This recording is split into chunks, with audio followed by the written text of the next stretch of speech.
Hello guys, this is Chirodip once again and you're watching Core Java tutorial series. This is the part 8 of the Core Java tutorial series. In this part, we're gonna learn about non-static memory management. Before going to the coding section, I'd like to tell you few little things about create an object. So what is object actually? In order to create an object, you have to define the class name, then variable, the object name variable, and new class name, that is this line, particularly this line. This is the common statement to create an object of any class. Now I have defined one example over here. I have defined one class name as A, and I'm creating an object of that class by writing the class name A. After that, the variable name, that is obj here, and new of A. It will create one object name as obj, and from that object you can access the non-static variables and method of the class A. Now, why we create an object of any class? To use non-static variable and method inside static block, we have to just create an object. Now, what is non-static variable and static variable? As you have seen in my previous tutorials, static method and static variable are automatically loaded into the memory. So, in order to access those, you doesn't require any sort of object. Now, if you want to access any non-static variable or members, you have to define an object of that class. Only the object will access the non-static variables and method. Now, while declaring an object of any class, object is loaded into the heap memory of your operating system, and after that you can access those non-static variables and method. Object is created, only non-static variable will load into the memory because we want to access the non-static variable and method, and object is created only for those purpose.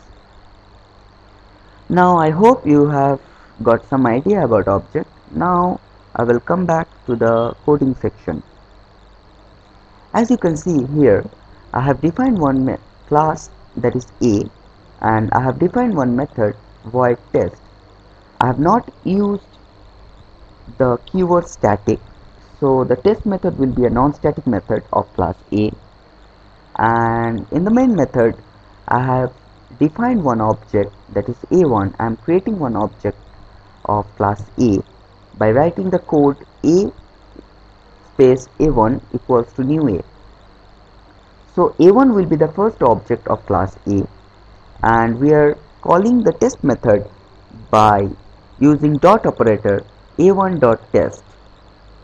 So one ground rule over here, that is in order to access your non-static variables and method via object, you have to go for dot operator.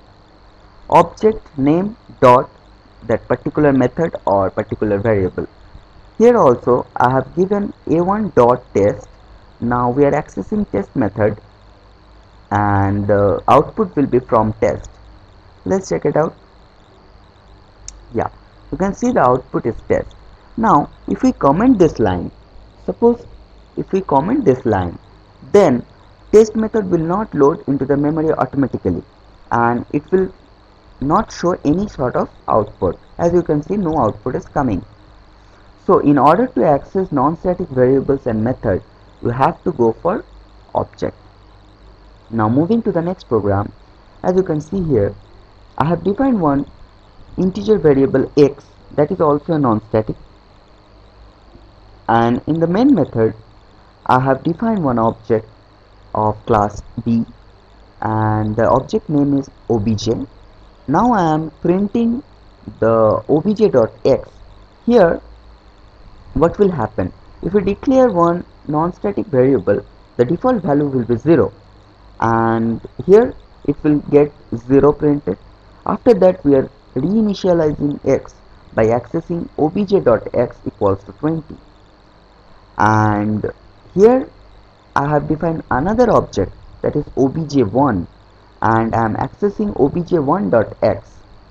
So what will happen in this section? Let's check it out. So the printing statement is as follows, that is 0, 0, 20 and 200. You might be getting that once we have defined obj.x equals to 20, why it is getting obj.x as 0? As because obj as sorry as because only obj.x is defined as 20 and obj1.x is a new object of class B. So in order to access the x variable and via object 1 is a new variable, so the object 1 and object 2, that is here is obj1 and here is obj, so obj1.x is getting reinitialized by 20, but obj1 is a new object of class B and obj1.x will be printed as a default value of the integer non-static variable. So in this reinitialization does not affect this obj1.x. Now obj1.x in this line is getting reinitialized by 200. Now if we print obj.x, that is already reinitialized by 20, so it's getting 20 and obj1.x is getting 200. This is the whole process of this program. Now moving to the next program. Here you can see that this is a very small program. I have defined one non-static integer variable, that is y, and I have defined one object, that is c obj equals to new c. Now I am declaring one object here and I am defining one reference here, that is c obj1 equals to obj. So that reference will be catching the object of class C, the first object, and C obj1 equals to that object. So it will be referring to that object obj. Now obj.y equals to 5. I am accessing y. I am just reinitializing y by giving obj.y, and I am printing obj1.y by this line. So it will give the output as 5 only, as we have declared in the second line that c obj1 equals to obj.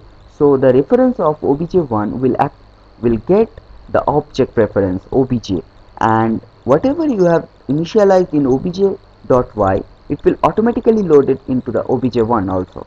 So obj1.y equals to getting 5. Now moving to the next class. Yeah, you can see right now. Moving to the next class D, I have defined 4 non-static integer variables, that is m, n, p and q. M and q are both getting initialized by the default value 0 and p getting initialized by 10. And I have defined one test method, that is a non-static test method, and here also I have defined one just system.out.println statement, and inside that from test. Now in the main method I am creating one object variable, that is d1, and after that d1.m equals to 1. So I am reinitializing m by 1 and I am reinitializing n by 2. Now I am creating again another d2 object, and from d2 object I am reinitializing d2.p as 1 and d2.n equals to d1.m. So the value of d1.m 1 will be reinitialized by d2.n. So you will get the output as like this. Let me just tell you the whole proceedings.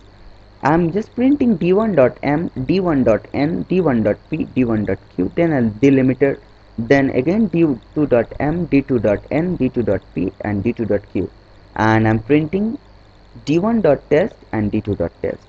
So the output will be like this. Now for system.out.println d1.m, you are getting 1, as because you have defined d1.m equals to 1 and d1.n equals to 2, so you are getting 2.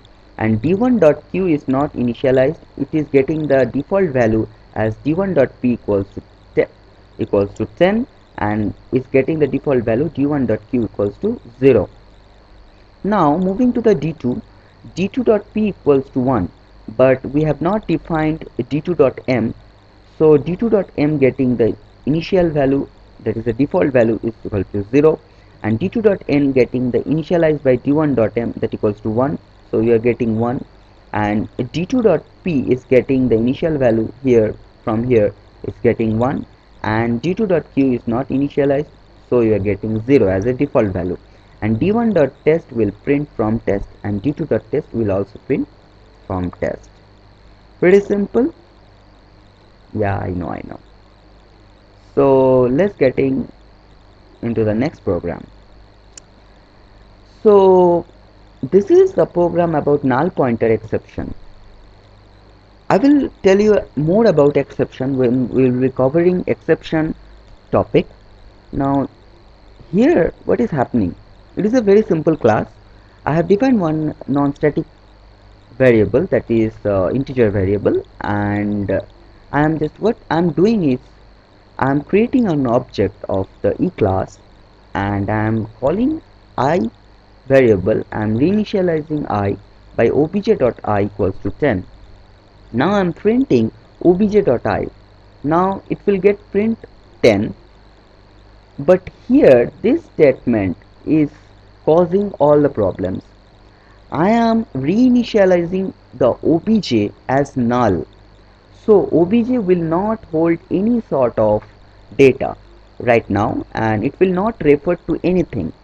So if a certain situation comes when you can see that some object is does not have any reference from stack, then that object is known as dead or abandoned object.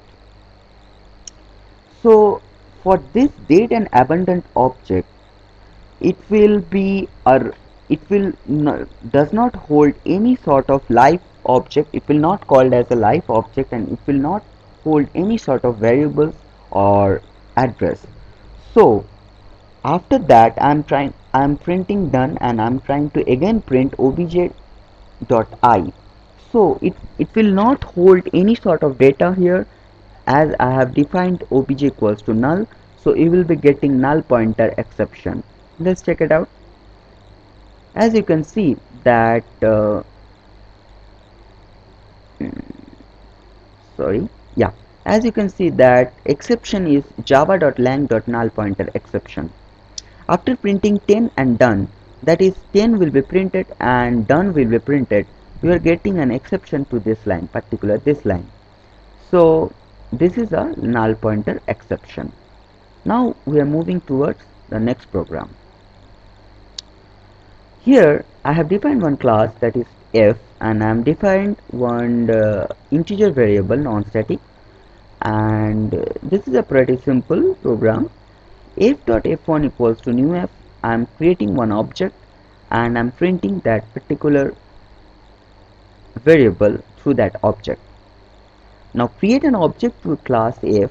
That object is assigning to f1 and f1 is pointing to newly created object derived reference variable or data type. F is a data type and new f is a literal. So f is the data type. F is a data type of class type and f1 is the literal, that is the object. So it is also very simple. Now moving to the next program. Now in this program I have defined one class named as G and I have defined one integer variable, that is I. Now here is the difference. I have defined this test method as static. Now I am creating one object in this static method g1 equals to new g, and I am accessing that non-static variable by giving this statement g1.I equals to 10, and I am printing from test g1.I. Now here 10 will be printed and I am calling this test method from main method, and I'm calling, then after printing done. So the output will be like from test 10 and done. Pretty simple. Now moving to the last program. This is I have defined one class age, and I have defined one non-static integer variable, that is I. Now this is a SIB. As you have learned in my previous tutorial about SIB, this is a SIB. This is a static initialization block. In static initialization block, I am defining one object of age, that is age h1 equals to new age, and I am accessing h1 dot I equals to 10, and I am printing from SIB h1 dot I. So 10 will be printed, and after that done will be printed. As you can see, from SIB 10 will be printing and done is the printing. That's it for this tutorial. Hope you like it. Thanks for watching. Have a nice day.